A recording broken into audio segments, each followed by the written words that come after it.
J'ai commencé en tant que joueur en 1954, je crois. Mais bon, compte tenu du fait que je n'étais pas spécialement doué, d'une part, c'est pas en jouant moi-même que je me suis découvert la passion pour le basket, mais c'est plutôt un dimanche matin, lorsque il a fallu que je remplace un éducateur qui est parti se rafraîchir dans notre buvette à l'époque. J'ai donc eu l'occasion de découvrir ce que pouvait être l'enseignement du basket, en fait, l'enseigner à des jeunes. Et là, ça a été effectivement non seulement une découverte, mais un déclic. Et presque de manière instantanée, ça a débouché sur une véritable passion. Passion d'éduquer, passion de transmettre, passion des autres. Tout a démarré là, vraiment.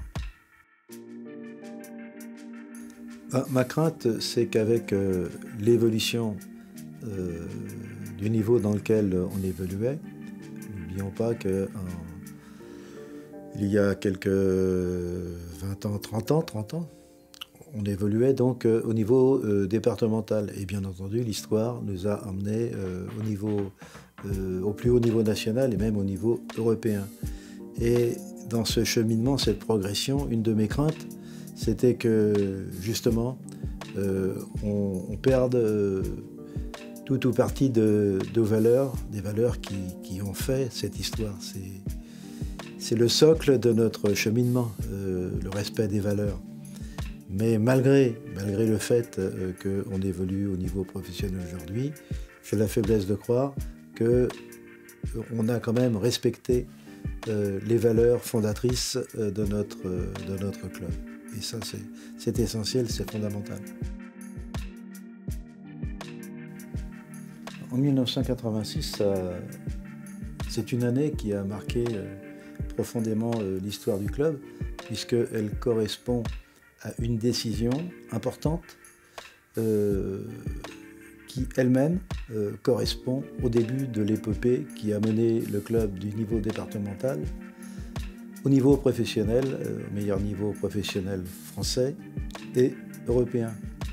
À l'époque, en 1986, il y avait donc une équipe senior qui évoluait au niveau régional, mais qui n'était pas dotée d'un état d'esprit et de valeurs qui correspondaient à celles prônées par le club.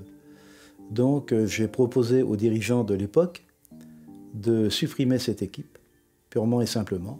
Donc nous n'avions plus d'équipe senior dans le club pendant 1 an et nous sommes repartis la saison d'après avec des nouveaux joueurs, des jeunes issus de la formation du club, quelques anciens que l'on connaissait, des bons basketteurs dotés d'une bonne mentalité. Et pour cette équipe, il fallait que l'on désigne un entraîneur. Et il y en avait un qui entraînait au niveau des équipes jeunes du club et qui jouait à Reveil en ce temps-là. Il s'appelait donc Pascal Donadieu et celui qu'on a désigné pour entraîner cette équipe. Et la suite de l'histoire, on la connaît, c'est que notre équipe senior a gravi tous les échelons du niveau départemental pour atteindre donc les niveaux national et le niveau européen, un véritable conte de fées. On entend souvent dire que Nanterre est un club familial, ce qui est vrai. Nous en sommes relativement fiers du fait qu'on nous attribue ce qualificatif. Toutefois, il ne faudrait pas qu'on considère que parce que nous sommes un club familial, que pour autant on manquerait par exemple d'ambition. Familiale, ce n'est pas nécessairement contradictoire avec de l'ambition, l'ambition de se développer, l'ambition d'avoir un palmarès, l'ambition de rechercher l'excellence. Club familial, oui, on le revendique, mais pas au détriment de ce que je viens de dire. Eh bien, là, je vais faire un petit retour en arrière lorsque on était dans le petit patronage avenue Félix Faure et que nous étions au niveau départemental, qu'on n'avait pas un rond, qu'on avait un terrain en mâche-fer et qu'on n'avait pas de douche, qu'on avait juste qu'un robinet. il y avait des hommes et des femmes. Et ces hommes et ces femmes déjà portaient des valeurs que moi j'ai essayé de transmettre par la suite. Donc quel que soit le niveau, quel que soit le projet, c'est toujours l'homme qui est au cœur.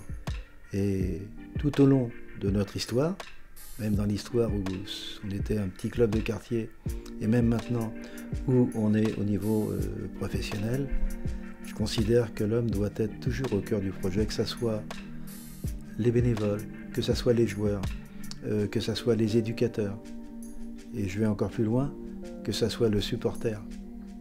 Et si tous ces hommes et ces femmes à tous les niveaux ne sont pas au cœur du projet à Nanterre, je pense qu'on ne pourrait pas prolonger cette belle histoire. WeAre JSF, pour moi, ça représente beaucoup de choses. Et le dire en quelques phrases, ça va être très difficile. Ça veut dire, il y a quelques dizaines d'années, une communauté de personnes qui ont donné naissance à un projet fabuleux, un projet sportif, un projet humain, une histoire qui est absolument belle. Ce sont des hommes et des femmes qui ont été extraordinaires à tous les niveaux du club. Ça veut dire beaucoup de solidarité, ça veut dire donner un sens à notre vie, ça veut dire être heureux ensemble, ça veut dire partager les bons et les mauvais moments. Voilà, c'est surtout une belle histoire humaine, mais c'est aussi beaucoup de travail, un petit peu de talent aussi quand même, mais beaucoup de travail, beaucoup de sueur, beaucoup d'amitié, beaucoup de belles choses.